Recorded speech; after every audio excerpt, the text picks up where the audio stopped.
y'all all for coming on today. Happy MLK Day, and I'm sure we're going to have a few more people pop on.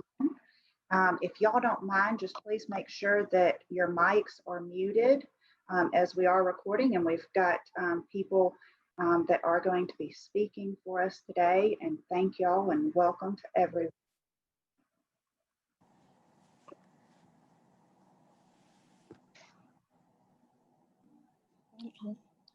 So, again, thank y'all for coming. This is our virtual celebration of 2021 for MLK Day. We are kicking off the new year with a bang. We hope we've got a lot of different events planned. Obviously, most of them at this point are probably going to be Zoom, but we're very excited to have everyone here. And we definitely appreciate everyone with community affairs, government affairs, our diversity committee, everyone that has come together to make this possible. And, we are celebrating the life and legacy of Dr. Martin Luther King Jr. We as realtors, it's a great honor. One thing that he taught us and religiously spoke about was love and service.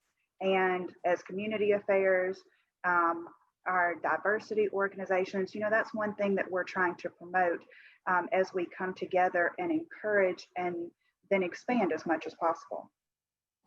So we do have additional educational programs throughout the year where we're going to be promoting cultural diversity, community development. We're always going to let y'all know about those. So anytime that y'all would like to participate, volunteer, or just join us in the conversation, we would absolutely encourage it.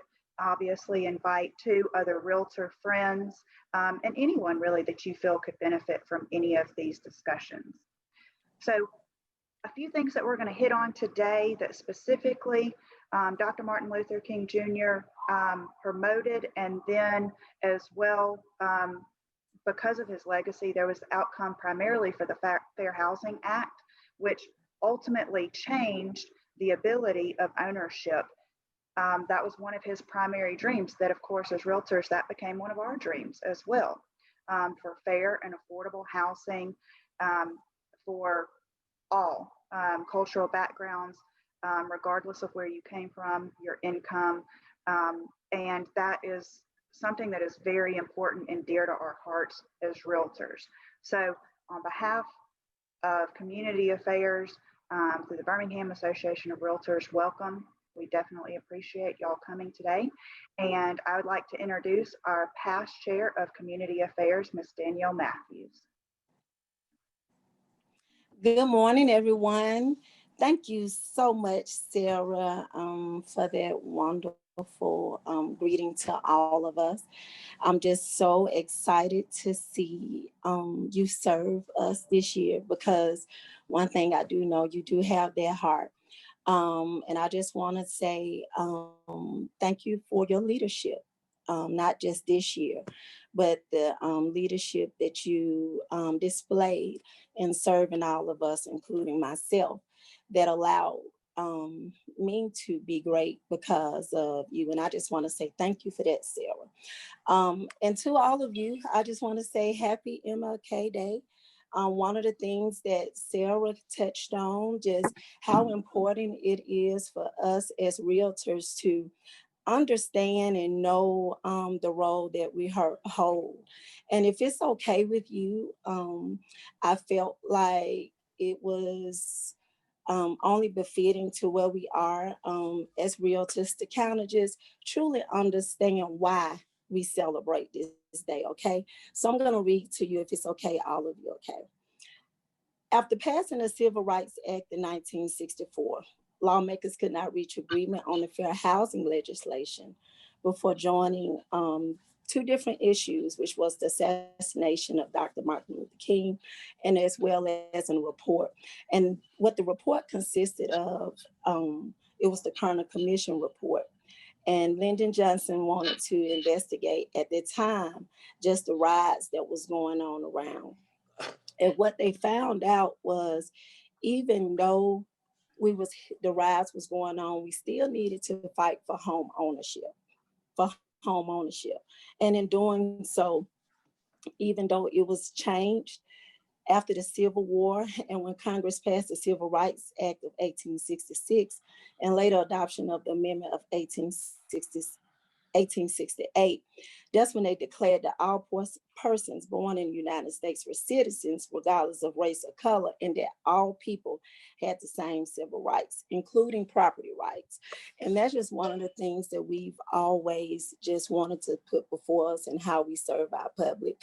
And I just want to say, even with, I see Marcus Brown, NAREP president on here, and he'll speak on that as well.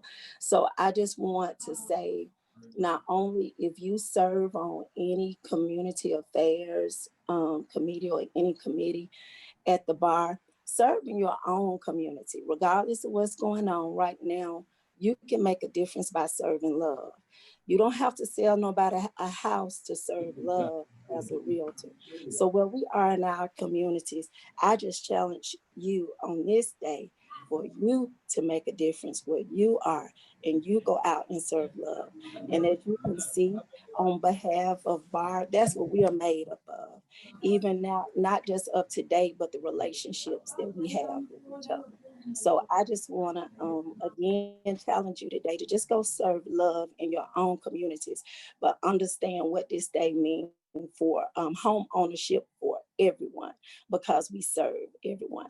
So again, I said thank you for the opportunity. Sarah, I'm looking forward to you to do a great job this year. Thank you all. Thank you so much, Danielle. That was beautiful, and absolutely the importance of us being out in our communities, not only as realtors, it's crucial. And Danielle, you hit spot on that. So thank you so much. So we've got a great lineup for y'all today. We are first going to kick it off discussing Martin Luther King and fair housing. And we are going to be hearing from Lila Hackett. She's the Executive Director of North Alabama Fair Housing. So Ms. Hackett. Well, good morning. Good morning. First of all, thank you for the invitation to speak with you today on a subject that is very special to me, my love for fair housing and my high respect and admiration for the man who led the fight for fair and equal housing opportunities, as well as for social and economic equality. And before I move on, I would also like to thank William Baylor, who extended the invitation to me to speak today. And I would like to thank him for all of his efforts in assisting the Fair Housing Center in trying to increase our finances. We always talk about how every dime that we get from HUD has a line item attached to it, so it gives us no flexibility at all in being able to do some of the extra things that we would like to do for some of our clients. Because sometimes we have people who come in with emergencies that have to be resolved within the next 30 minutes to an hour, and trying to sometimes refer them to other programs in the area that provide assistance just doesn't work, because most of them have sometimes 3 and 4 days qualification periods. So any assistance that we can get financially that will give us some flexibility, we are always grateful. So a very special thank you to William for all of his efforts to assist us. And now let's talk about the man that we are here to discuss today, his life and legacy. And Dr. King was a man of integrity, compassion, with a genuine love for all people. And this was evident in the many ways he supported the cause for equality for all Americans. Many are not aware that Dr. King was born Michael Luther King Jr. on January 15, 1929 in Atlanta, Georgia, which is the place of my birth. So I'm always proud to be able to say I was born in Atlanta also, and in January, because my birthday is January 13th, but not 1929. Um, After a trip to Europe, Dr. King's father returned to this country and he officially changed their names to Martin Luther King Jr. and Sr. Dr. King was a graduate of the prestigious Morehouse College in Atlanta. He studied religion at the Crozier Seminary in Pennsylvania and earned his doctorate at Boston University, where he met Coretta Scott, a voice major studying at Boston's New England Conservatory of Music. Dr. King's philosophy of nonviolence was influenced by writings of American theologian Reinhold Niebuhr and essayist Henry David Thoreau. Prior to Dr. King's involvement in fair housing, his move to Montgomery, Alabama, becoming the pastor of Dexter Avenue Baptist Church, and his subsequent involvement in the bus boycott, his participation in several other boycotts and demonstrations for justice, such as his 1963 demonstrations here in Birmingham, his letter from a Birmingham jail, the 1965 Selma to Montgomery March, and the March on Washington, and his I Had a Dream speech, all prepared him for what was coming. Winning the Nobel Peace Prize in 1964 solidified his role as an advocate for nonviolent social change. He had been instrumental in the civil rights movement through the 1950s and 1960s. But while most people are aware of Dr. King's role as a civil rights leader, fewer people are familiar with the role he played in the fair housing movement. During the early 20th century, Black Americans were systematically deprived of sufficient quality housing because they were routinely and openly excluded from living in certain areas. Discrimination, intimidation, exclusion, and even violence segregated and relegated Black people to low-income areas with poor quality housing. And in his role as a civil rights leader, Dr. King recognized that this reality was a core component of racial injustice in the United States and decided to take action in response. And from 1965 to 1966, Dr. King co-led the Chicago Freedom Movement, a campaign which sought to challenge discrimination in employment, education, and housing in Chicago. And during this time, Chicago was one of the most residentially segregated cities in the country. And I'm sure many of you know that that same title has been given to the city of Birmingham for many, many years. Black home seekers in the city and surrounding suburbs were effectively barred from middle class, predominantly white neighborhoods and prevented from seeking housing freely. And by organizing tenants unions, sharing their demands with city government leaders, and marching through majority white neighborhoods, the Chicago Freedom Movement advocated for open housing, the right for Black Americans to buy homes anywhere they wish. And one of the methods that Dr. King and civil rights advocates used to uncover discrimination in housing was testing. And we know that testing involves the use of one or more persons engaging in a transaction or an interaction in order to determine whether discrimination may be occurring. And as I am sure you are aware, that testing is used locally in our state by all 3 fair housing centers to uncover discrimination in housing.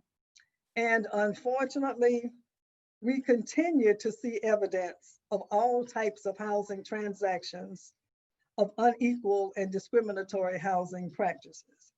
And we would certainly wish that one day we would be able to say we're going to close our doors because there is no discrimination.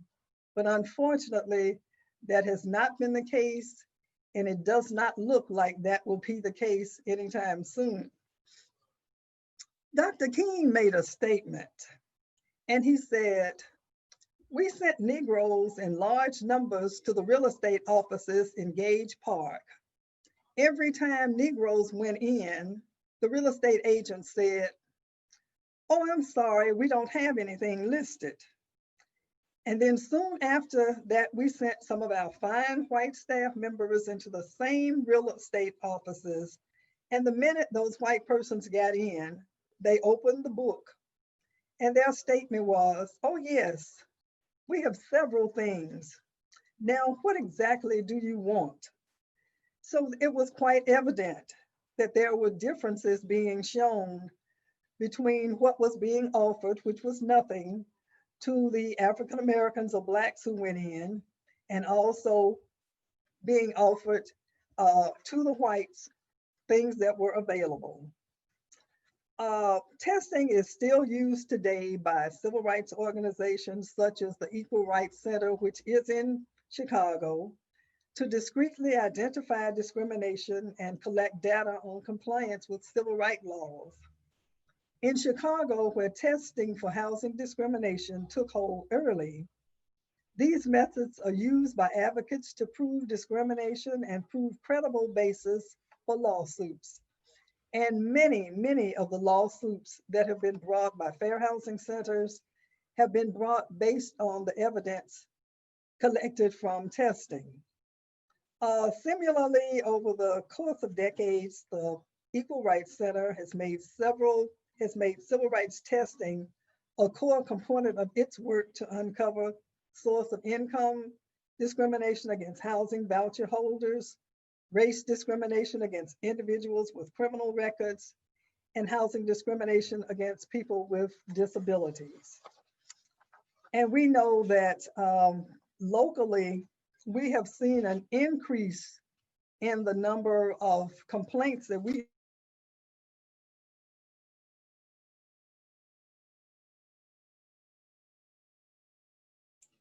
Ms. Lila, you are muted.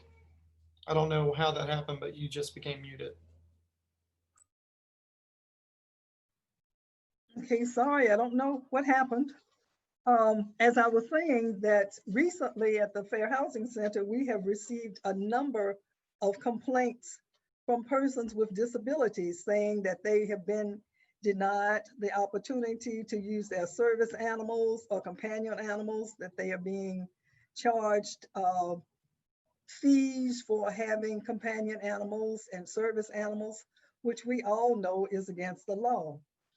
We've even had clients who've been recently told that they couldn't add a driveway to their homes that would make it more convenient for them using wheelchairs after having bought homes in certain subdivisions and having to have permission to make any changes to the residents. So housing discrimination is still occurring. It's occurring on a daily basis, and it's something that we have to work harder to try to eliminate. In August of 1966, after about a year of campaigning and despite facing violence from white Chicagoans, the Chicago Freedom Movement achieved some very important victories. The Chicago Housing Authority agreed to build public housing in white middle-class areas, and the Mortgage Bankers Association promised to stop discriminatory lending policies. But the most significant and far-reaching outcome of this effort was the passage of the Fair Housing Act in 1968. The Fair Housing Act, as you know, was signed into law 1 week after Dr. King was assassinated in Memphis, Tennessee. Today, over 50 years since Dr. King's assassination and the passage of the Fair Housing Act, there is still a lot left to achieve in the realm of fair housing. While we have made strides in the effort, there is still much to be done.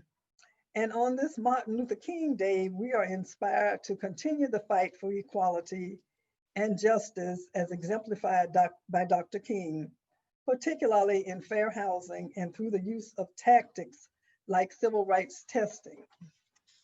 Without Dr. King and his persistence in focusing attention on unfair housing practices in Chicago and around the country, and his work to secure the passage of the 1966 Federal Fair Housing Act, along with Senator Edward Brooks of Massachusetts and Clarence Mitchell, the director of the NAACP's Washington office, we might have never had a Fair Housing Act, or it might have taken several more years to convince Congress that the legislation was necessary.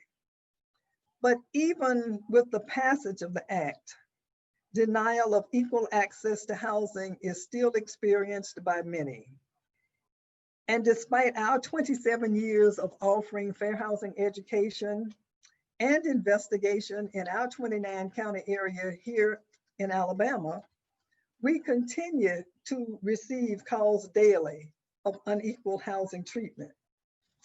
A few months after we all opened, I received a call from a local real estate agent who was telling me about block busting that was going on in her neighborhood.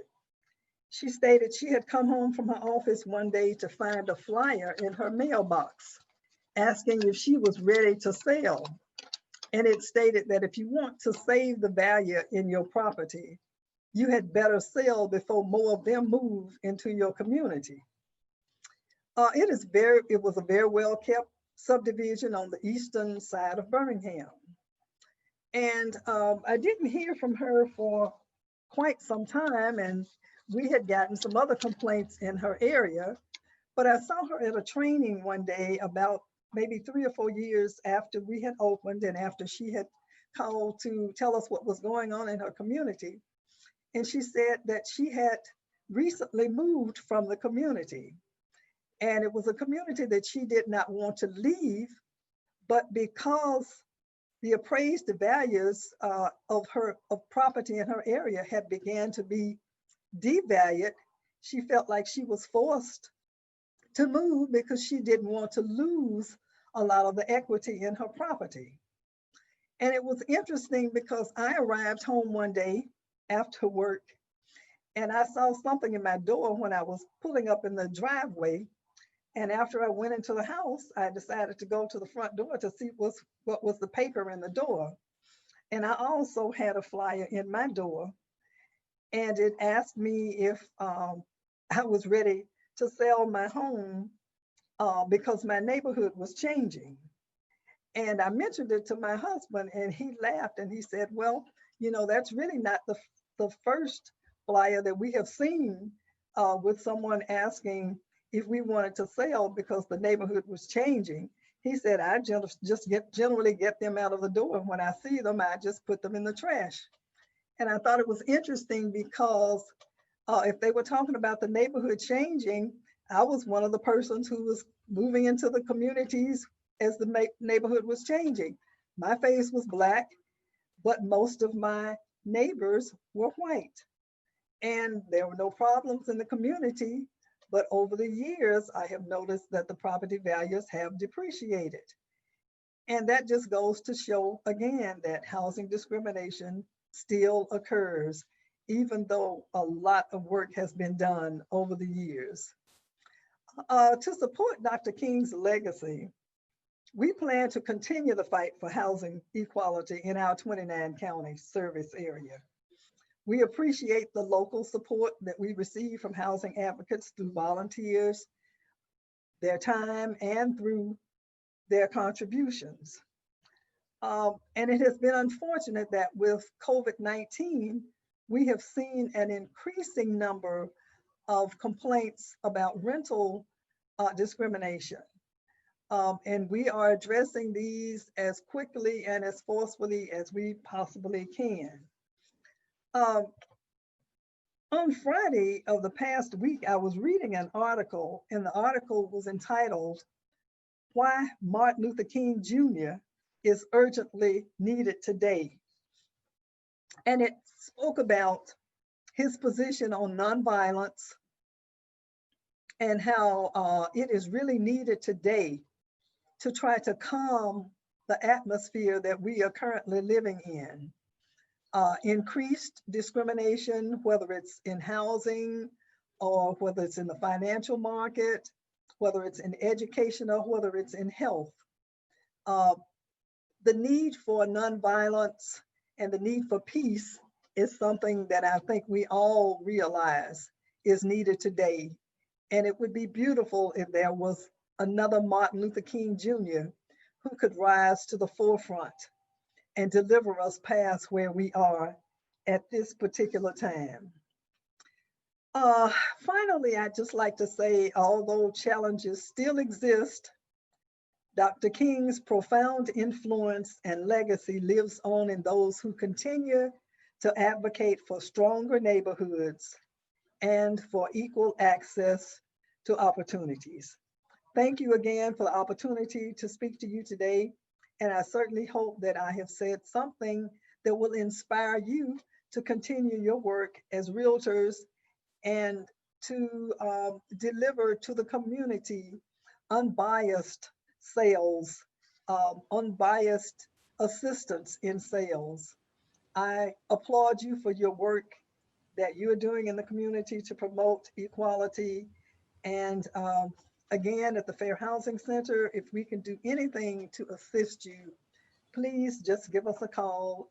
Our doors are always open. Even though we're working remotely, we do schedule appointments occasionally, or we can handle whatever situations you might want to discuss with us by phone, by Zoom. We are available. Thanks again and have a blessed day. Thank you so much, Ms. Lila. Thank you so much, Ms. Hackett. That was Thank- inspiring, and thank you as well for telling your personal Thank you. stories. You know, it really helps to hear those personal stories, and even, you know, sometimes it is hard to hear, but then hopefully we can go out and make those necessary changes, and we absolutely appreciate you being here. We're going to move on to our next speaker. We're going to ask for questions at the end. So if y'all do have any questions for our speakers, please make sure to write them down, and we will definitely address them after we get through all of our speakers. Our next subject, we're going to talk about the state of minority housing in America. And our next speaker is with the NAR Fair Housing and Diversity. She's a consultant, Ms. Alexa Smokler. She's a project manager for NAR in developing Fairhaven, a fair housing simulation. She collaborates with NAR directors of fair housing policy to design and implement all aspects of NAR's ACT, Fair Housing Initiative. She previously served at HUD's Office of Fair Housing and Equal Opportunity, which enforces the Federal Fair Housing Act. And she also served as the staff of Congressman John Conyers Jr.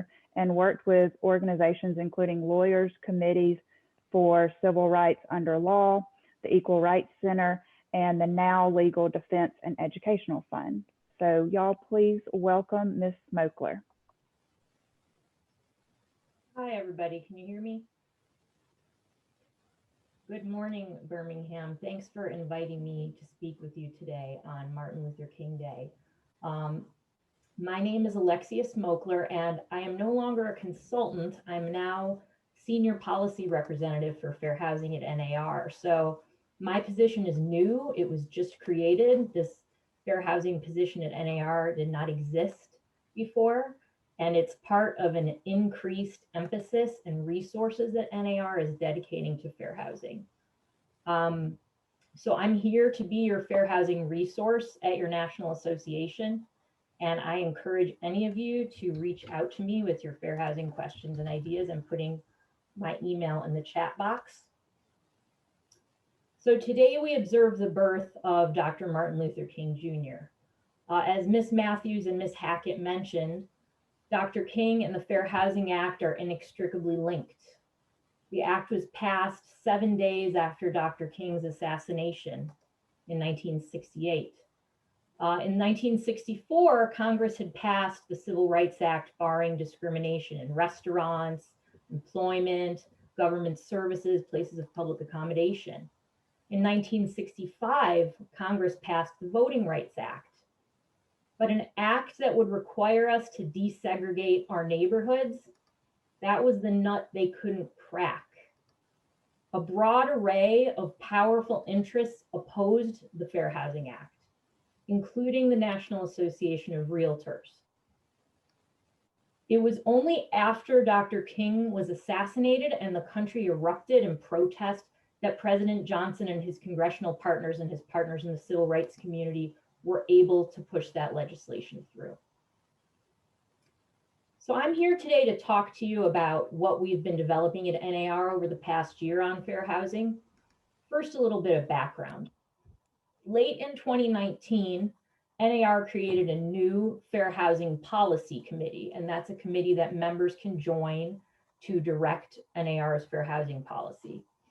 And we created a new director of fair housing. So these are all new resources, new positions that did not exist at NAR before.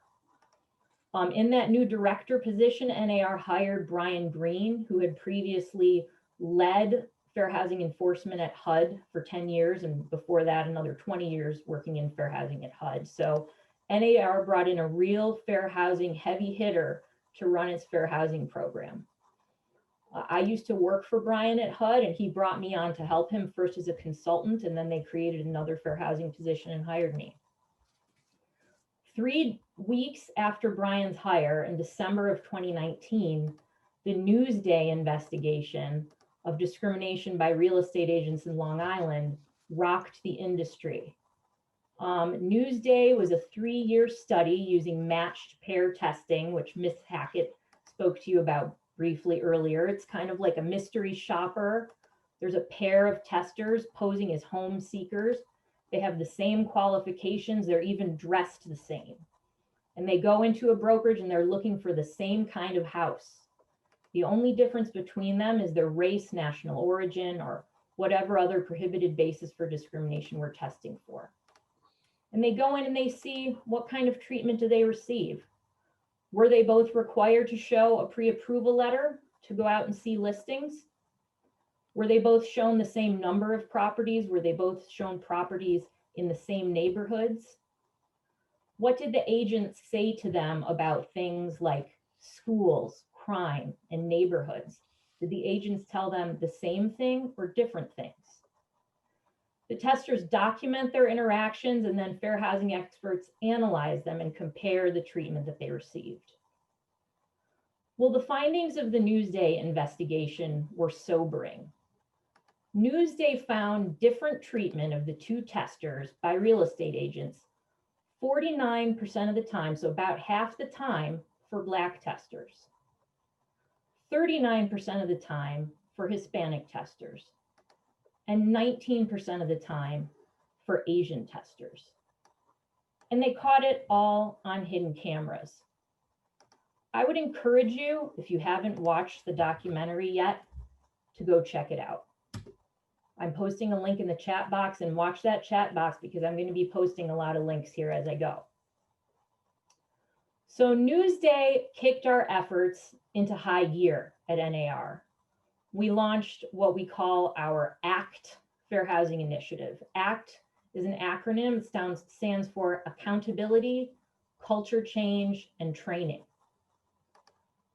As the Newsday investigation, along with many other studies like those mentioned by Ms. Hackett, have documented, 52 years after passage of the Fair Housing Act, racial and national origin discrimination in real estate is still widespread. So we at NAR, we're doing something about it. There's no silver bullet to stop discrimination in real estate. It has many causes. So ACT is a comprehensive effort.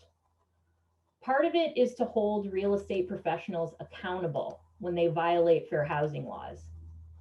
But we also want to shift hearts and minds so that fair housing is something that is woven into the way we serve consumers and the public. So that when we say realtors hold themselves to a high ethical standard, upholding fair housing is core to that. And you know, it's more than something we just do the bare minimum of just to avoid liability. What we're telling realtors is that, yes, fair housing is the law. Yes, it's the right thing to do. But what's more, fair housing is good for your business, it's good for your community, and it's good for our economy. If you look at where home ownership growth was occurring the fastest before COVID, it was among Hispanic Americans. Link in the chat box. There are millions of qualified, mortgage-ready Black and Hispanic millennials who before COVID were ready and able to purchase a home and weren't being served. The racial home ownership gap, a 30-point gap between Blacks and whites, it's the same as it was in 1968, the year the Fair Housing Act was passed. And I'm just, got another link for you on that. So what happens if we do nothing? What happens if we allow discrimination and segregation to continue?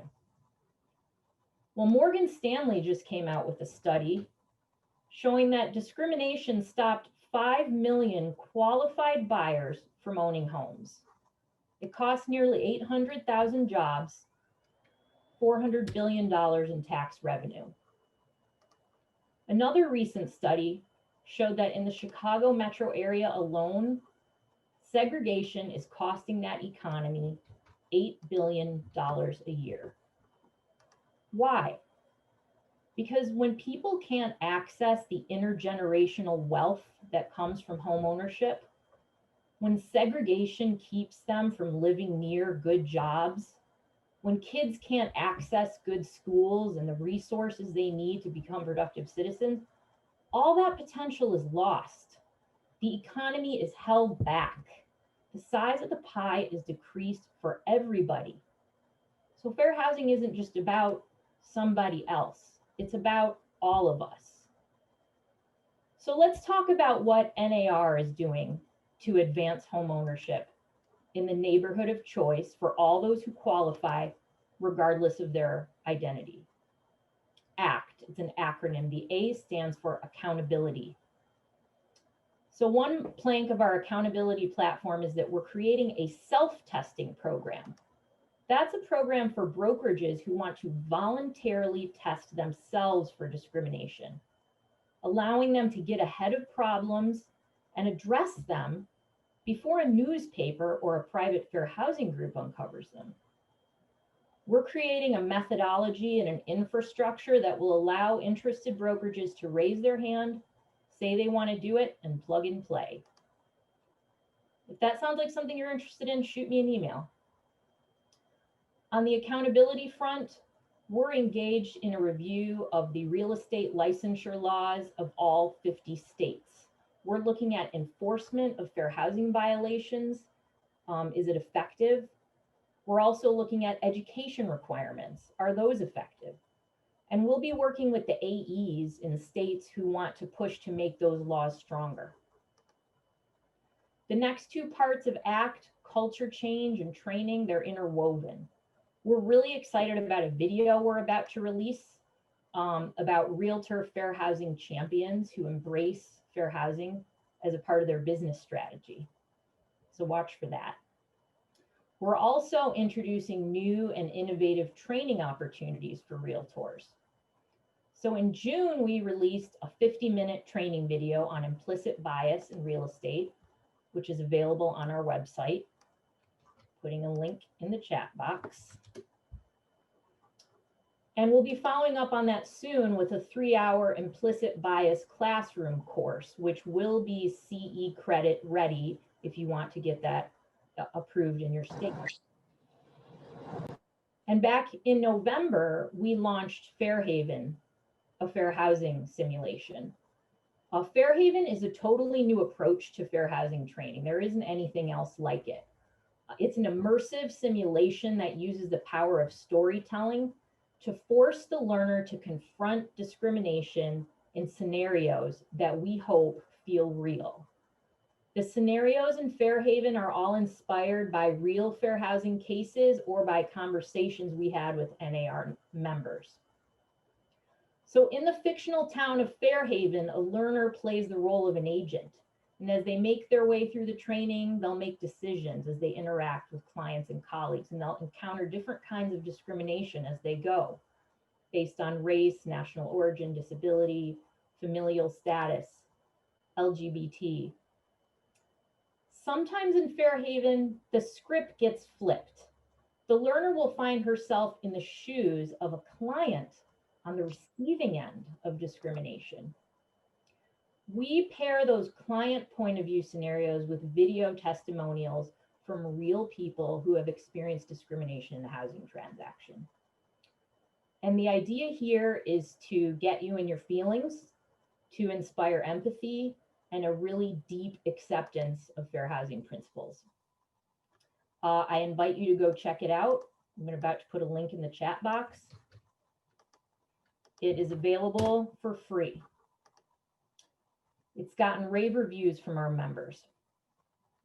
So we have a lot of plans for 2021 on fair housing at NAR, and I look forward to working with any of you who want to get involved. Thank you. Thank you. Thank you so much, Ms. Smolker. We really appreciate you being here. I wanted to just pause too before we do talk to some of our local community affair members and bar members. Did anyone have any questions for Ms. Smokler or Ms. Hackett, or any comments? Hey, Sarah, how are you? This is Will Baylor. Hey, Will. Hey, I have a couple of questions. How are you doing, Ms. Smokler? First off, thank you so much for coming and joining us today. Absolutely. I've actually taken the Fairhaven simulation training, and it is by far the most fun and educational interactive tool that I've ever taken dealing with diversity ever. And it is a great way to really check yourself and see, do we carry certain presuppositions and ideals in our subconscious about race and differences in others. And it really teaches you to take some time to appreciate and even celebrate the differences that we have with one another. How can we as an association use tools like this to help further our efforts as drivers of diversity and inclusion? Well, I would say make sure everybody takes it. So we have a suite of marketing materials you can use: images, newsletter copy, social media. Just shoot me an email and I can share it with you. We're also getting it all up on the web. That should be happening soon. I know some associations are doing challenges to encourage members to take it. I know that competitive spirit will often motivate realtors. We are allowing non-members to take Fairhaven as well. So if you work with staff or other folks in your office who don't have a NERDS number, they can have guest access to Fairhaven. We're really providing it as a public service. Wow, that is huge. That is huge. Lala, how are you? I'm fine, thank you. Hey, Akon, thank you so much for joining us today. I had a question for you as well. Fair housing is a huge issue. There's a lot of different cases I'm sure you see on a daily basis, maybe even an hourly basis there at North Alabama. And thank you so much for all the amazing work that you all do there. Your leadership has been phenomenal here in Alabama across the state, not just in 29 cities that cities that you serve, but all across the state of Alabama. And so we really appreciate that. How can our association, the Birmingham Association of Realtors, become more engaged and involved in spreading the message of what you all are doing in North Alabama fair housing? And how can we become more conscious as an association about all of the things that's taking place as far as fair housing is concerned in the present? Well, there are a couple of things that we can do together. And you and I had talked about having some conversations so that we could discuss some of the issues that we are seeing here in the greater Birmingham and surrounding areas where housing discrimination is being seen in some forms of real estate sales and other issues, especially in appraisals. So we do need to talk about that and perhaps develop something that we can work with on a local basis to get the word out to your members that we will be happy to assist them in trying to resolve any issues that they might have, um, and talk about what we can do as a whole. We do have printed information that we can make available to the association for you to distribute to your members. We do on occasion send some of our information out to some of the local offices. We will be glad to continue to do that, increase that, because we have not done a lot of that over the last couple of years. And any other way that you can think of that we can work with you and your association in trying to address some of the issues that we've seen and to just improve the relationship between the organization and our organization, because we know that we have to support each other. And so we do appreciate all of the assistance that we have received. And we also use and have used in the past several agents to speak for us at our seminars in the past. And when we've had community meetings, we've sometimes had agents to come out and talk about housing in their areas, particular areas that we are making our presentations in. So there's still a lot of things that we can do together. Some we have just kind of dropped the ball on and need to start doing those things again. So we're open. Just let us know what else we can do to help. Awesome, will do. I'll definitely grab some of that material. I know Sarah and Community Affairs are really looking forward to getting that material in their hands so we can distribute it in different programs and projects that we're going to have throughout the year. So we really look forward to that, and we look forward to continue to build that great bond. So thank you so much. Thank you. Roger, you had a question?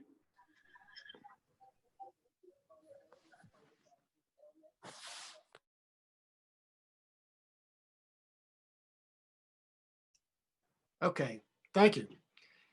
Ms. Hackett, I was surprised and disappointed to hear your comments about the blockbusting, the attempts at blockbusting, because when I go through that on CE, I mean, I remember it from very early. I was licensed in real estate in my 20s, and I remember that. And I'm really going through the CE, and whenever the topic comes up, I said, well, at least that's not happening. So I'm very sorry to hear that. However, I do want to remind us, we self-discipline. When we run across that, one of those of us who are realtors have the duty to report it. And I would encourage all of us to remember that. And if there's an agent, an overeager agent, and especially if there's a broker who is encouraging or even allowing that, needs to be reported. And Alexia, you're mentioning the emotional aspect, Fairhaven, where it really brings these issues home. I went through a trying book study, White Supremacy, Robin DiAngelo. And I want to encourage all of my friends of color to hold white folks that they know responsible for understanding their position in life. I'm trying very hard to learn that. And I get lessons all along, but I want to reinforce that and support that effort to white Americans being responsible for their position in society. Thank you.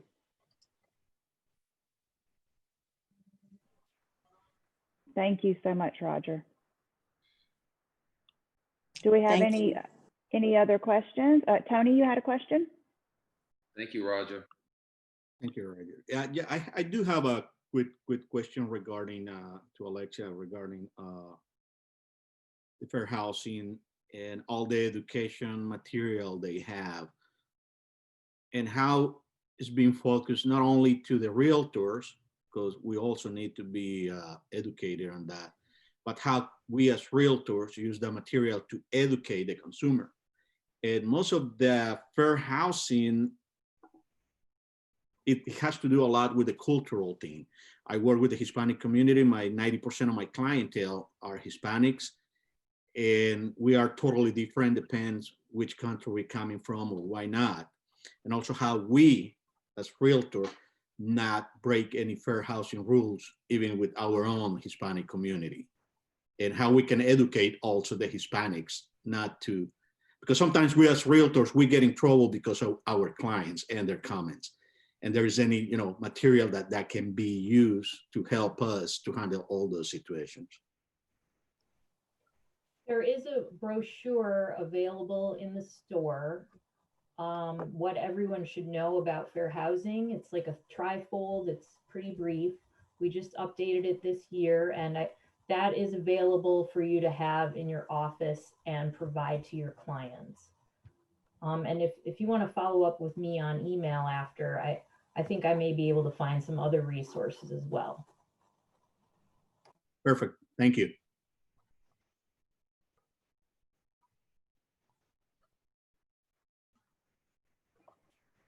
Do we have any other questions at this moment?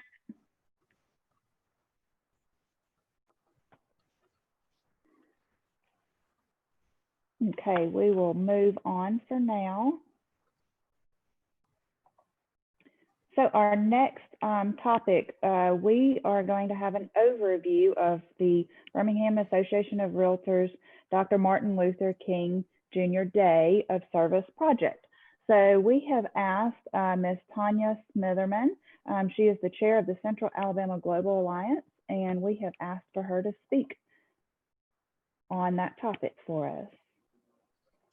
Good morning. Can you guys hear me? Yes, ma'am.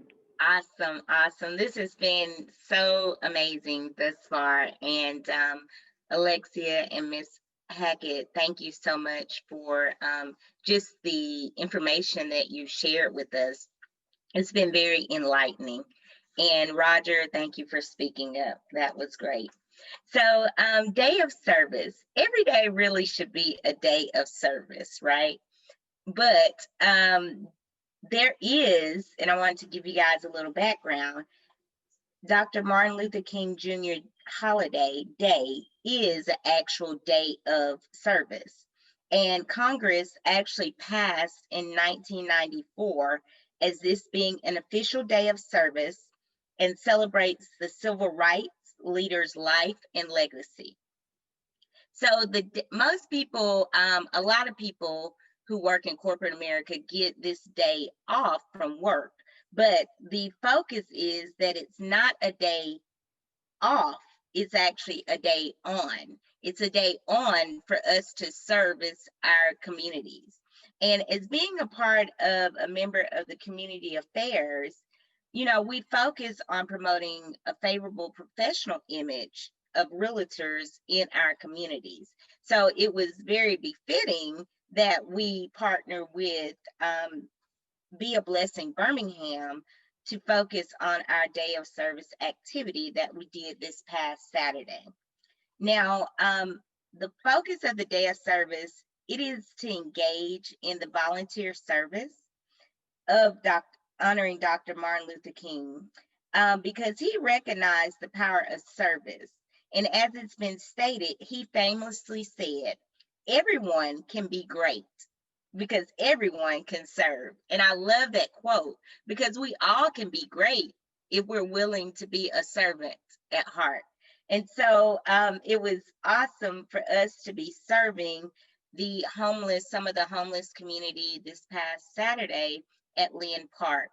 So we collaborated with the nonprofit organization Be a Blessing Birmingham in passing out toiletries, clothing items, shoes, backpacks, blankets, water, and various items to those that were homeless and less fortunate that showed up there.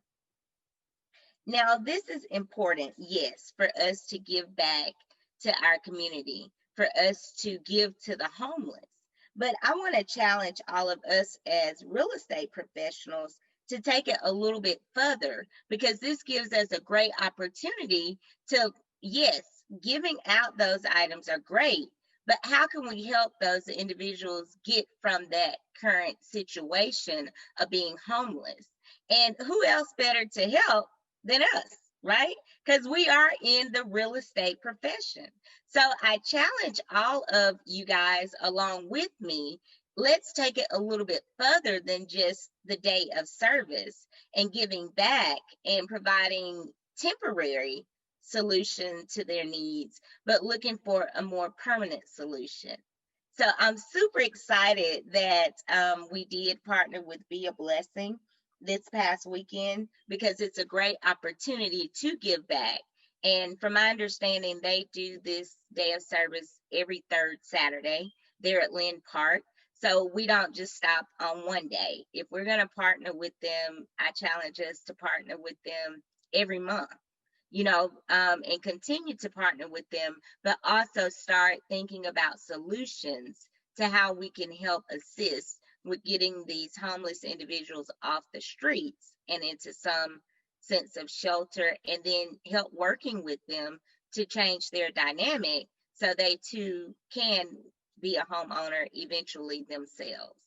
So I'm very passionate, as y'all can tell, with giving back, especially to the homeless. And I'm just passionate about this committee because the Community Affairs Committee is one who really focuses on how can we get out into the community and actually be boots on the ground and provide service, give back, and really live out what our focus is, which is promoting favorable images of realtors in the communities that we serve.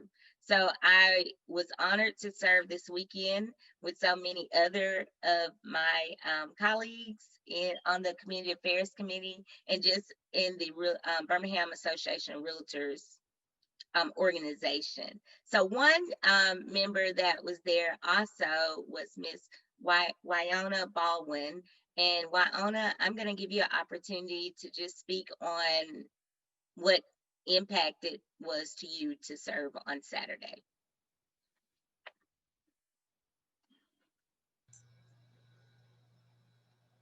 Can y'all hear me?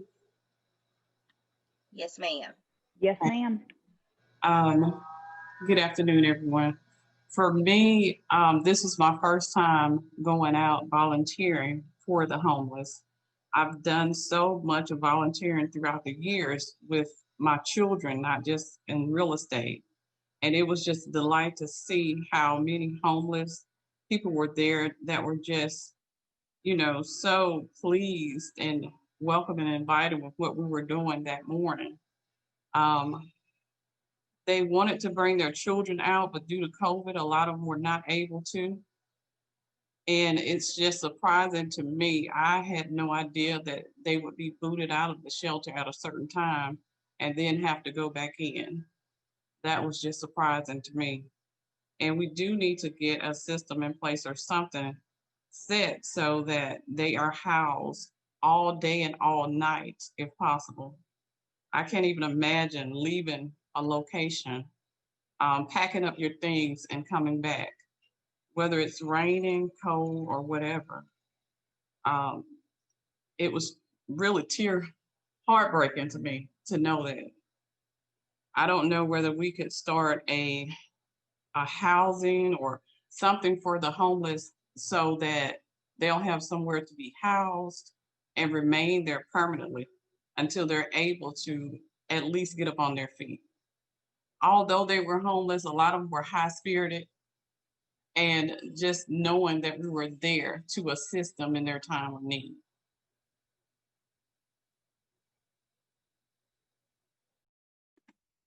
Love it. Thank you so much. Yes, it is. We just have to, I feel like we're charged. We're charged with coming up with some type of solution. And it's not going to happen overnight, but the best way to eat an elephant is one bite at a time. So even though it's a big, huge task, if we can start just doing something. So Saturday started the something for the association, right? We got out, we collaborated with Be a Blessing Birmingham. We definitely should continue that efforts. But then what else can we do? So I just charge all of you guys to get your thinking hats on, you know, and what can we do? How can we make this a day of service every day that we are giving back to the community and being a blessing? And that's all I have. Thank you, Sarah. Tanya and Wyona, thank you so much for your inspiring words and for giving us an idea of your participation and the importance of service beyond just here and there. There are plenty of ways for us to be involved, to remain involved with different organizations throughout Birmingham and additional local areas, and even beyond Alabama. You know, if something is dear to your heart, whether it be to helping homeless men and women, women and children of violent abuse situations, the elderly. One thing that's dear to my heart is providing Christmas for the elderly who are in nursing homes that, you know, they're not the nicest nursing homes, and they don't bring in a lot of revenue. However, some of these people, they don't have families, and really they just want someone to say hello, happy holidays. So that's something I do every year. But, you know, please look at what can challenge you, what can charge you to get out there and be passionate and give back your time. There's so many different ways for us to do it. And one of them being housing. I mean, Tanya and Wyona, you know, y'all talked about some great ideas for us as realtors to hold ourselves accountable for providing homes, and at least, you know, it's so important to just say, you know, you have somewhere to go, whether it be during the day, during the evening, to where they're not just, even during these hard times and cold weather, where they're not just being pushed out onto the streets for, you know, 8 hours to have to deal with inclement conditions that are, it's not healthy and it's harmful. So we definitely need to look at that. And I appreciate y'all challenging us to do so. As community affairs, you know, we should be more involved, and that's a great step in doing so. So we're definitely going to look at that and challenge ourselves as well. So thank y'all so much for speaking about that event. So next, we are going to move on to a few roles that leaders play in addressing social injustices. We've got a few people here to speak on it. Marcus Brown, Tony Alvarez, Will Baylor's going to speak, and then we're going to be speaking with Evan Holloway. So just wanted to hand it over to Marcus Brown. He's the regional VP of NARAB.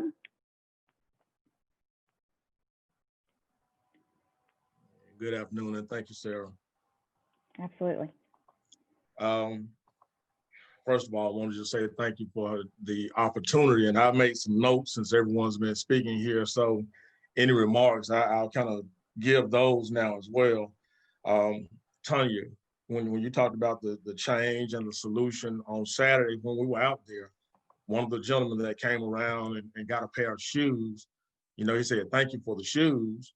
But his remark was that, man, many of us have been out here for 10 years, some people 20 years, and that's not normal.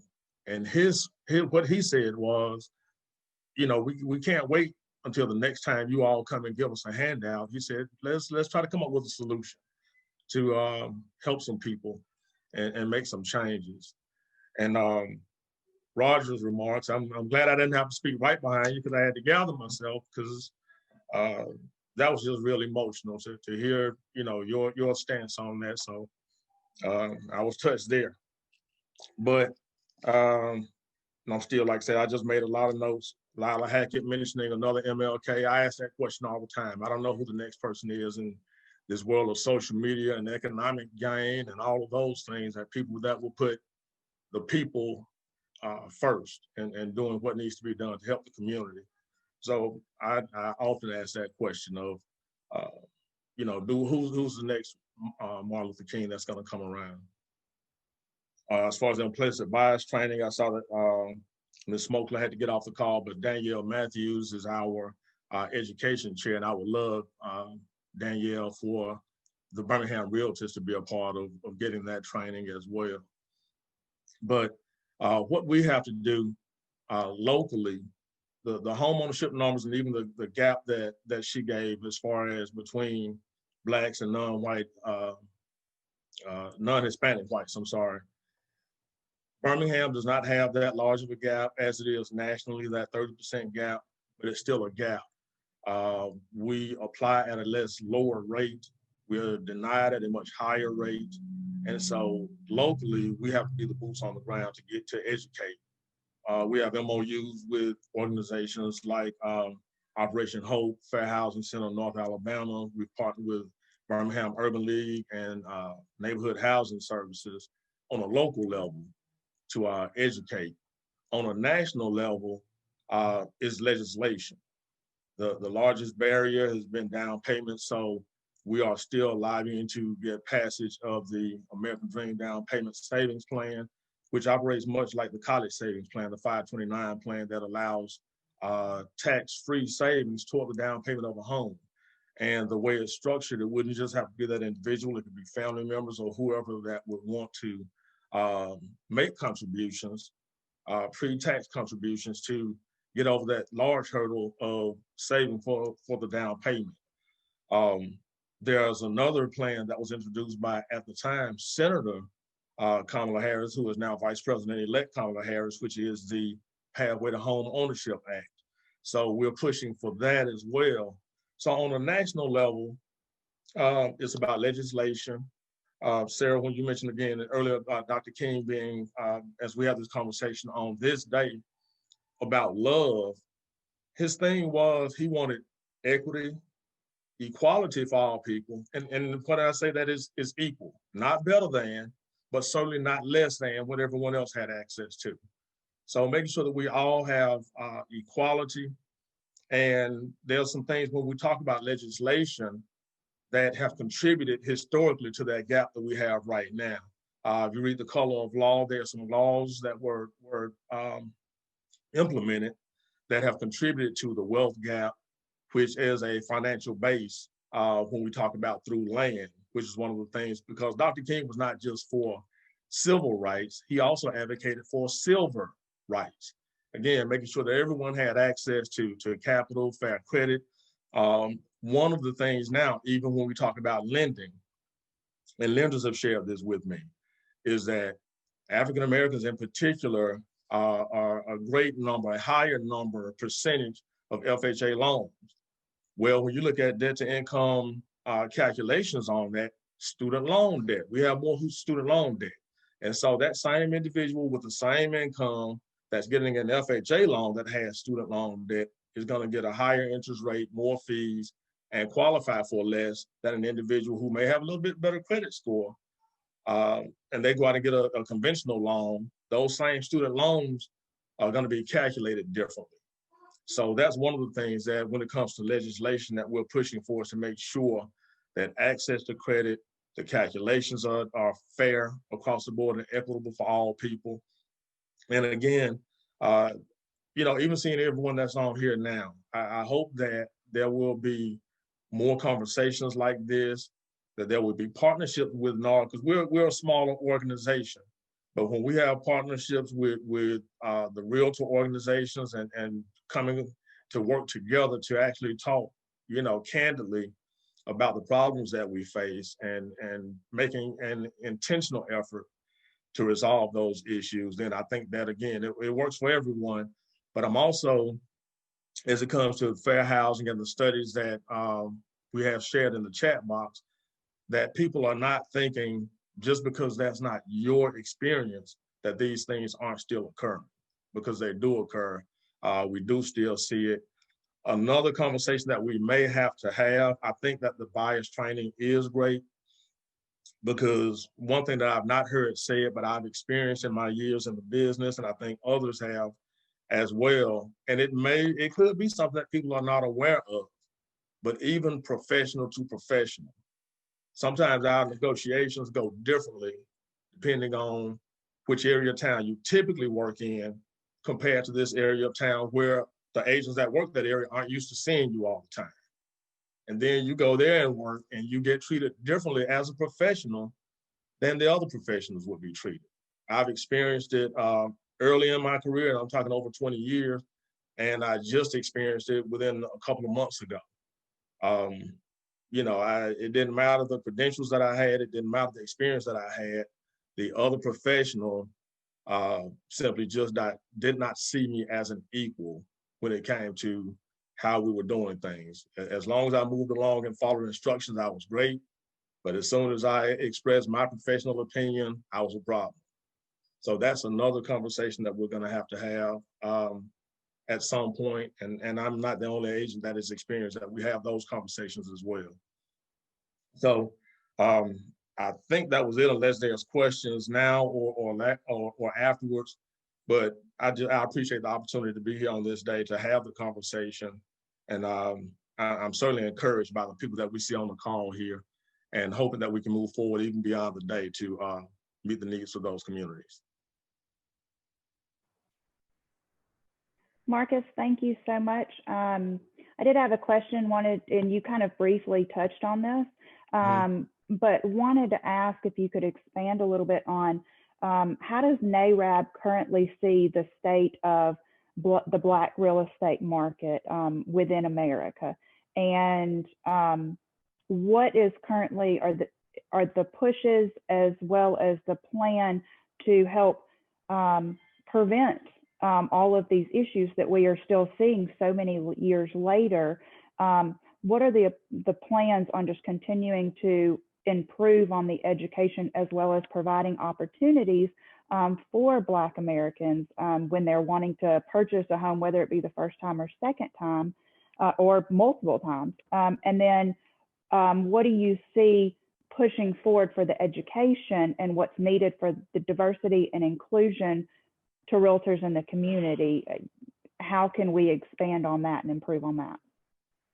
Thank you, Sarah. A couple of things. One, we are encouraged after the 20th, when the inauguration occurs, the Representative Marsha Fudge, that's going to be going in serving as her secretary. She is from Ohio. Our president-elect, NARAB president-elect, is in Ohio, actually in Cleveland. And so hopefully we'll be able to work with them on a national level to have those conversations. Locally, it is education. As it was mentioned by Ms. Smokler, the millennials that are out there. What people had been saying from NARAB was the House in the Car campaign. That campaign may change a little bit slightly, but it's still going to be aimed at millennials. Those mortgage-ready millennials, I think our numbers show 1.3 million that were earning six figures and credit ready, but we're not prioritizing owning a home. So we are going to certainly be aiming at those millennials. In April is Realtors Week. And what happens during that Realtors Week, it culminates at the end of the week with a community day, community wealth building day that we put together to educate. We formed some relationships through our civic engagement group, which aims at the Divine Nine as far as fraternities and sororities, our faith-based community, which is our churches, and going there. And we just recently partnered with the AME 9th Episcopal District, where those bishops brought us in virtually to speak to their members about community development and things of that nature. But we're, as has been stated, we're trying to go where the people are. We're not just waiting on them to call us. We're trying to go to the churches. We're trying to partner with the civic groups and organizations, and education, again, locally, boots on the ground is going to be our biggest thing. We here, even like I said, we don't have enough people even applying for mortgages. I love to hear those stories of people that were calling to rent because they never even considered owning a home because no one in their family owned a home, and that's just been the culture of that family. And so, again, locally, it's boots on the ground. It's just simply education, it's marketing, it's partnering with other organizations. But we want people to know that they can own. Another thing that we're doing, I was at an event, the Congressional Black Caucus, about a year ago, and I met a young lady. We actually had at a luncheon who was actually from Tuscaloosa. She works at Stillman College. And so one of the things that we're getting ready to put in place now is going out to some of the HBCUs. You're talking millennials, you're talking minorities, and educating them even on real estate careers, not just in sales, but a lot of the lenders that I've spoken to kind of stumbled upon lending if they weren't in finance or something like that. So we want to talk to them about careers in real estate, in particular lending. And I think what will help with them if they go into that area of lending, we all know we've had those deals, I have, that took a little bit of extra care. It got closed, but it took a little bit of work that someone who relates to the story of that individual that's trying to purchase a home might put in that extra work versus just saying, hey, you can't buy now or you got to wait a year. And in some cases, they may have to. But in some cases, it can be done in 6 months or less with a little bit of work with someone that relates to that individual a little bit more. And so we're also we have some CRA training coming up through NAREP nationally, where we're going to be working with some banks and kind of holding them accountable. In particular, and there's one that I know of now, if there's mergers when it comes to CRA and meeting those requirements, to make sure they are also going to be vested in the community and kind of holding them accountable. So that's one of the things that we're going to be looking at as well, is partnering with many of the local banks, making sure that they're meeting those guidelines and that they have people in there. If they're going to put a bank in that community, that there's people maybe even from the community, but certainly that can relate to that community and willing to go the extra mile if needed to help those individuals and educate them.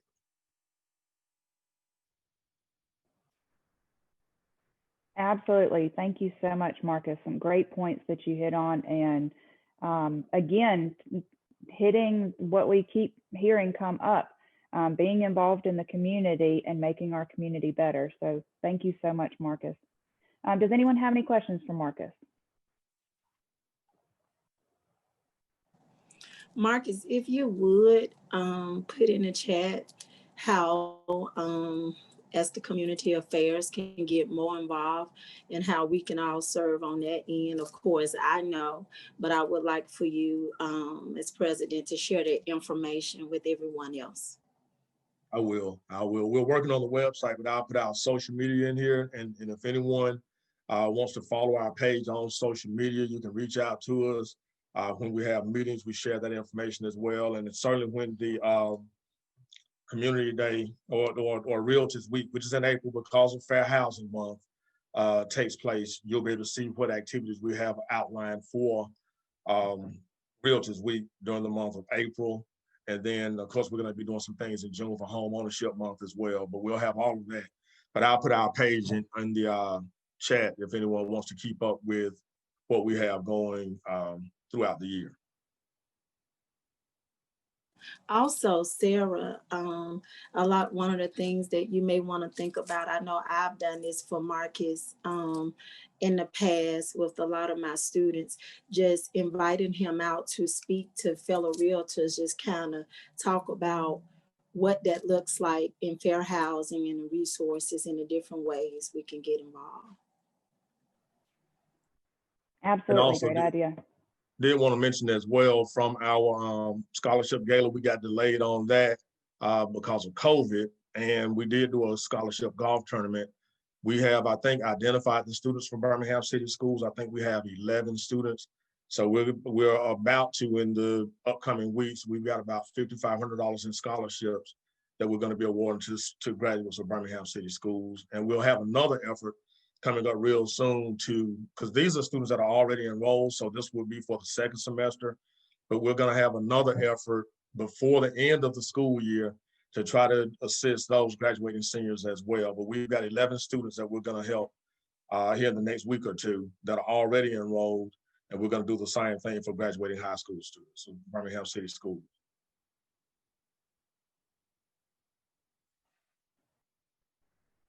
Fantastic. Thank you, Marcus. We really appreciate you being here and sharing that with us. Thank you.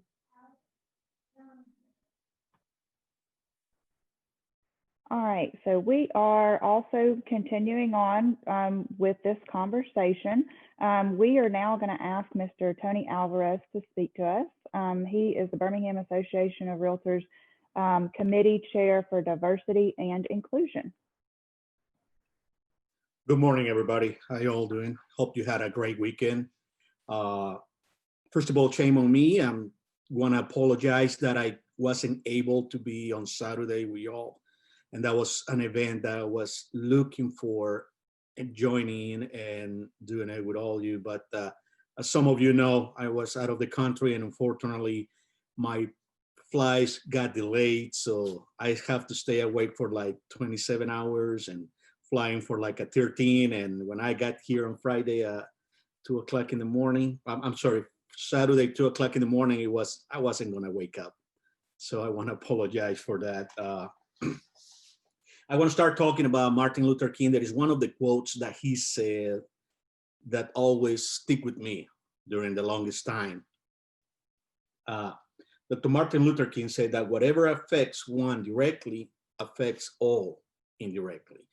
And this applied to us as realtors, because as we know, we're not only here to help the community, educate our community, but we also, this is our profession. This is what we do for a living. This is where we get the money to pay our bills. So if we as realtors are not able to help our communities, we as realtors are not able to help with all the problems and struggles that the community face, we're not gonna be able to have business for us either.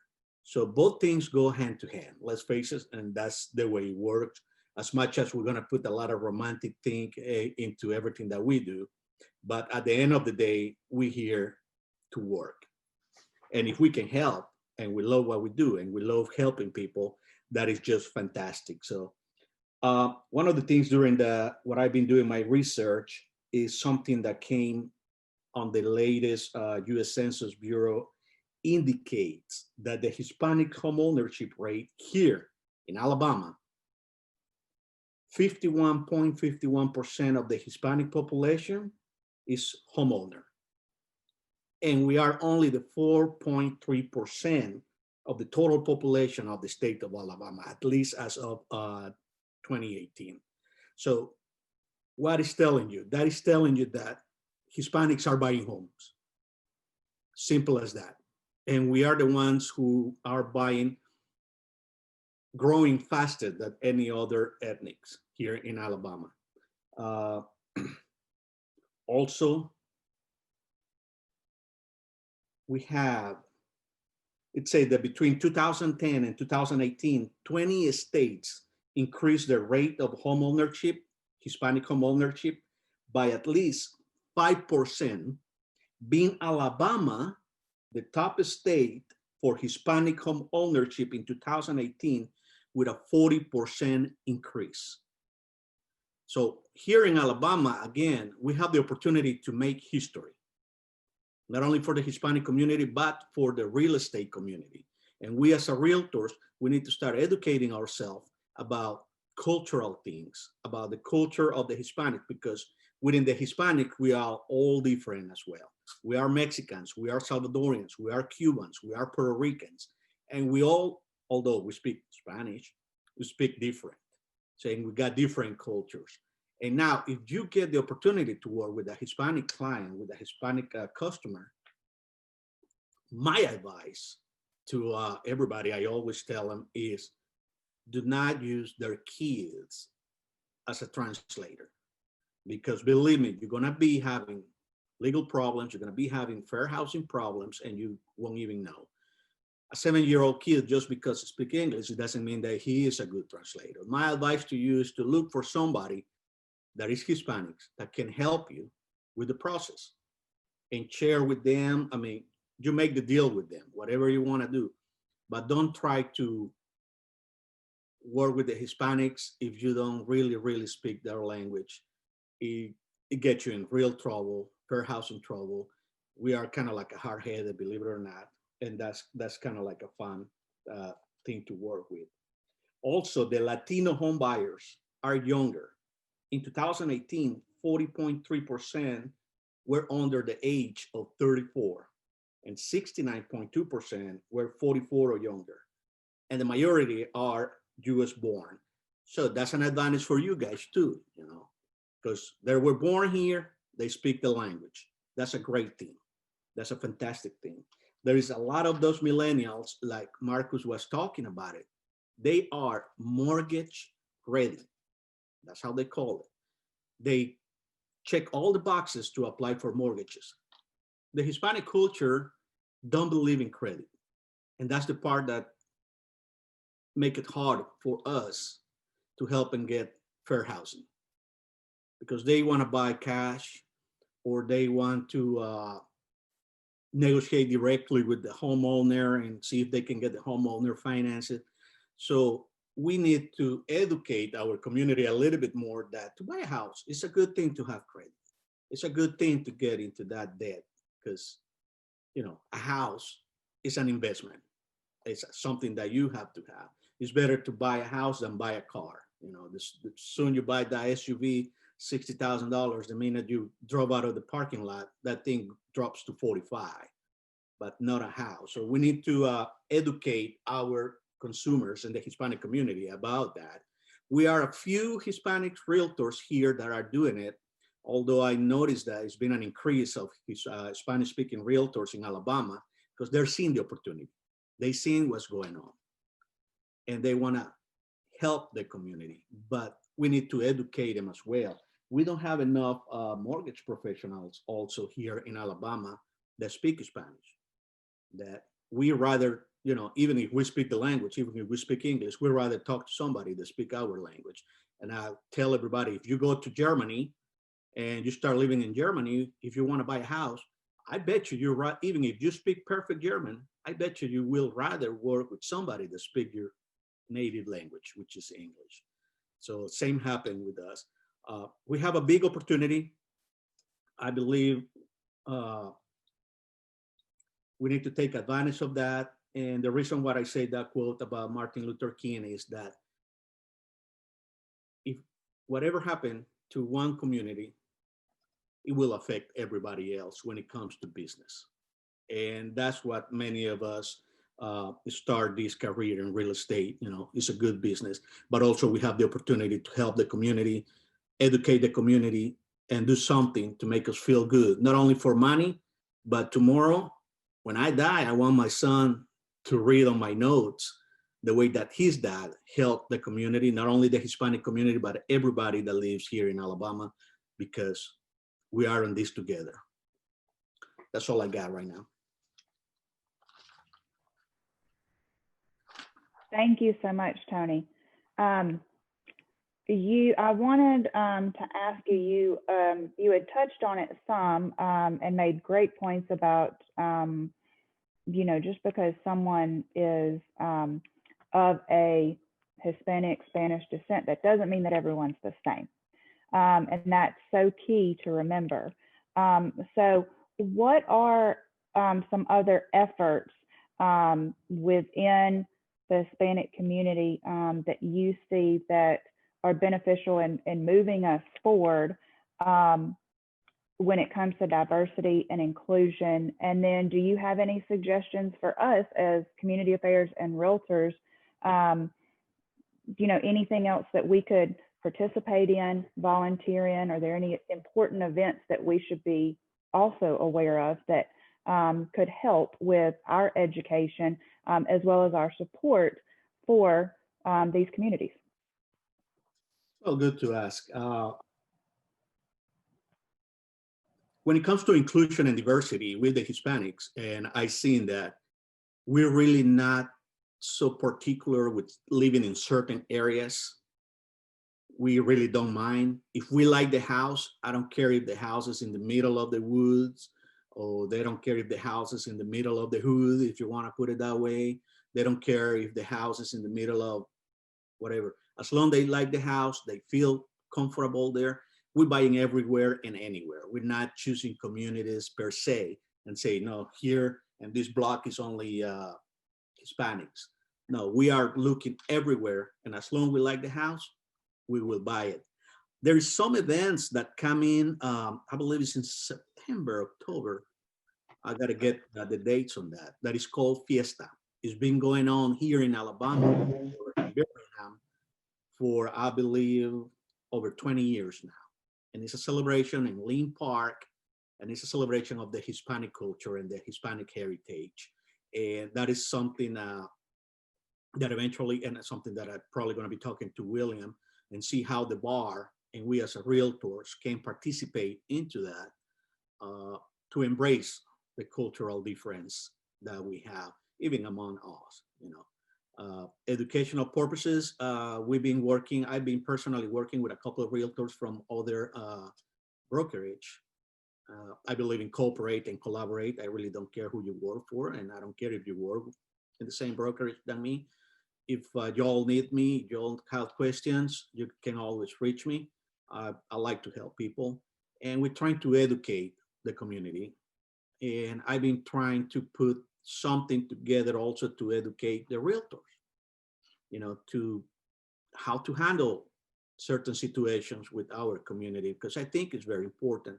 And I'm thinking not only for our consumer, for our community, but I'm thinking more also for the realtor and how to avoid them to get into trouble, fair housing, discrimination, and things like that. That's something that we all need to work together and be very careful, especially now with, you know, the current affairs with this country.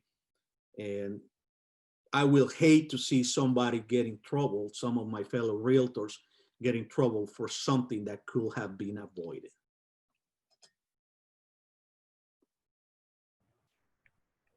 Absolutely. Great points, Tony. Thank you so much.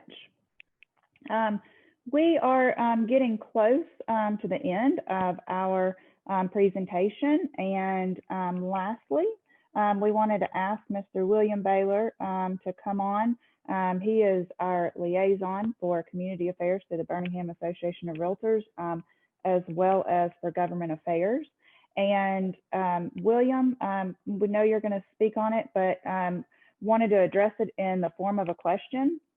Why is Martin Luther King and the celebration of his life so important to realtors, and why should realtors care about diversity and fair housing?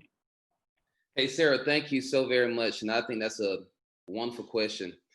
Salvador Dali, famous artist, created a piece of art called Requiem of a Dream. It was displayed in the Louvre, and visitors came from far and wide to observe this piece of art. Upon review of one of the observers, he spoke so highly of the tones and the colors and the different blends and the pitch of the colors, right? Then you had another observer who made only one observation, that none of the clocks was on the same time. The first observer said, how do you notice that with all this polychromatic colors and the pairing of the beautiful colors, how did you catch that detail? And the guy said it was simple. He said, I'm colorblind. I said that to say perspective makes a difference, and having different perspectives creates a full picture. The beauty of our association is that we speak with many backgrounds, but one voice. And Dr. King often spoke of the need to see ourselves not just as members of the neighborhood, but as a brotherhood of mankind. More and more Americans come from different racial and ethnic backgrounds. And every day, more Americans of every race and ethnicity set out to buy homes and other property. This market, like any other market, experiences amazing growth. It would also need to develop an understanding of cultures and differences. As Brother Alvarez pointed out earlier, the Hispanic community is the number one home, growing to be the number one home buyer in the state of Alabama. How do we address that as realtors? The only question is, when we look at this growing market, is who will provide for them? And the answer is educated, trusted realtors who understand in a very special way the power of diversity and inclusion, with the ideal of Dr. King's dream of home ownership, the one that he led in Memphis in his last days. That's what it's all about. Every community cultivates its own network of trusted real estate professionals, and as realtors, your connection is your business. Diverse leadership ensures that this continues as a benefit to the community. And BAR is looking to use its immense bank of knowledge and expertise, extending as far as our national association, to bring this type of access in greater depth to the understanding of community, especially when it comes to diversity and inclusion. You also asked, why should it be important to members? It isn't coming upon us, all of us, to strive to promote diversity and inclusion in everything we do. The diversity of our membership and staff, not limited to individual backgrounds, experiences, talents, knowledge, and creativity, is the foundation of our success. And diversity and inclusion should firmly anchor within our strategic plan and governance structure. It is not only an approach to meet the needs of increasingly diverse markets by providing exceptional real estate services and solutions, but also an association commitment to support and include the ideals of culture in our management practices and as we advance our industry. And in conclusion, our members and leaders know and understand the commitment to diversity and inclusion, and as well as what to expect of them in reaching the association goals. This is why BAR is focused on strengthening inclusive leadership in 2021 and beyond. We will celebrate collectively Asian American Heritage Month, Hispanic American Heritage Month, Women in Real Estate Month, Black History Month, and ultimately, let us always treat each other with respect. Let's help develop our full potential and promote inclusion in every way we can. If every one of us take personal responsibility, acts of integrity, and lead by example, the realtor community can continue to move the industry forward through our commitment and the association as a whole. And in conclusion, MLK said it like this. He said, if you can't run, walk. If you can't walk, crawl. But whatever you do, keep on pushing forward.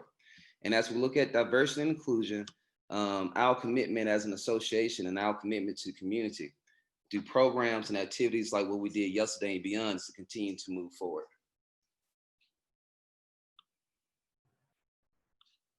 Thank you so much, William.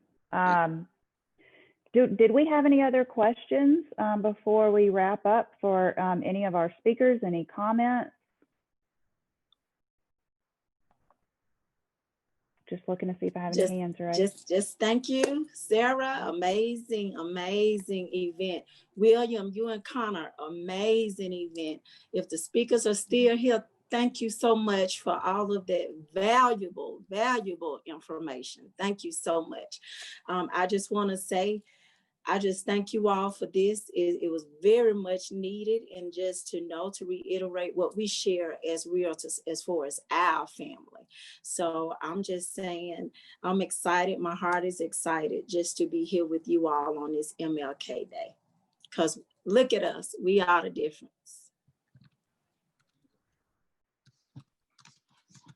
Roger, you had something to say? Just, we're better together. Amen. Amen. And thank you, William. Thank you, Sarah. It was very, very good.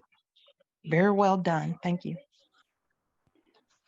Thank you all so much. I know we've been saying a lot of quotes of Dr. Martin Luther King Jr. And there was one that I was looking at that I thought was important for today and us moving forward. He stated, "No work is insignificant. All labor that uplifts humanity has dignity and importance and should be undertaken with painstaking excellence." So, you know, we hit on this a few times, things that we could do moving forward, things that we have done in the past.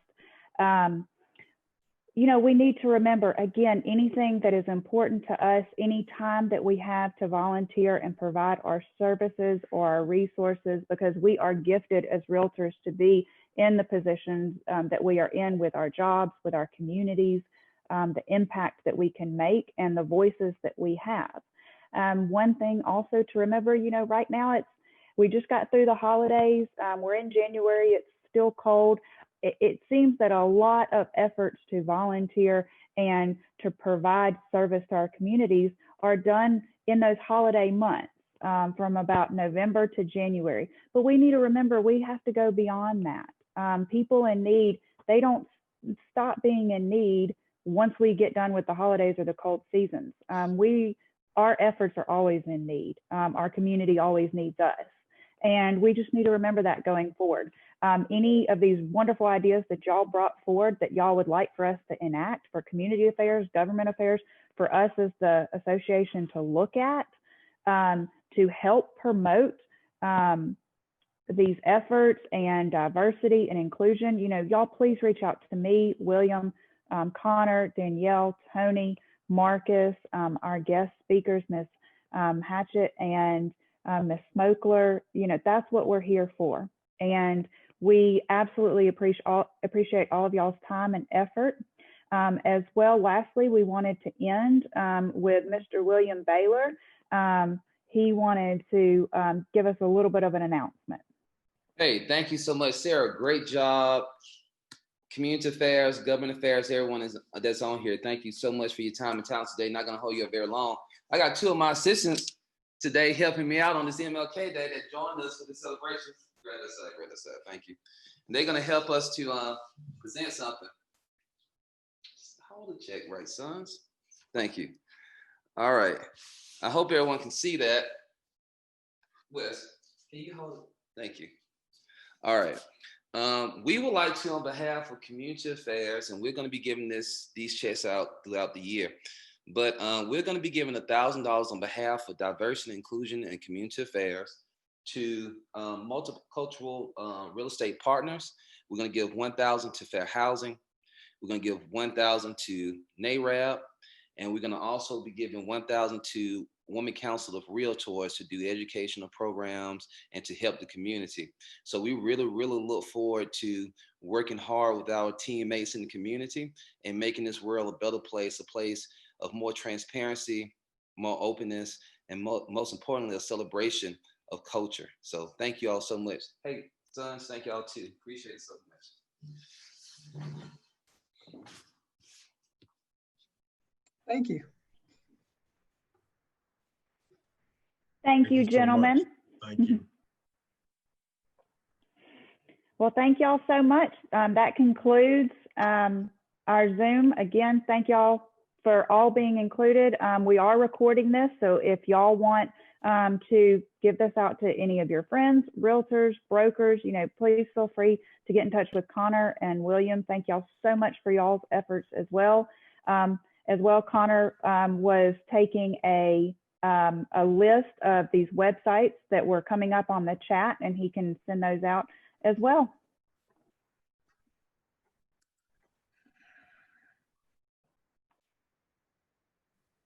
Thank you. Y'all have a good day.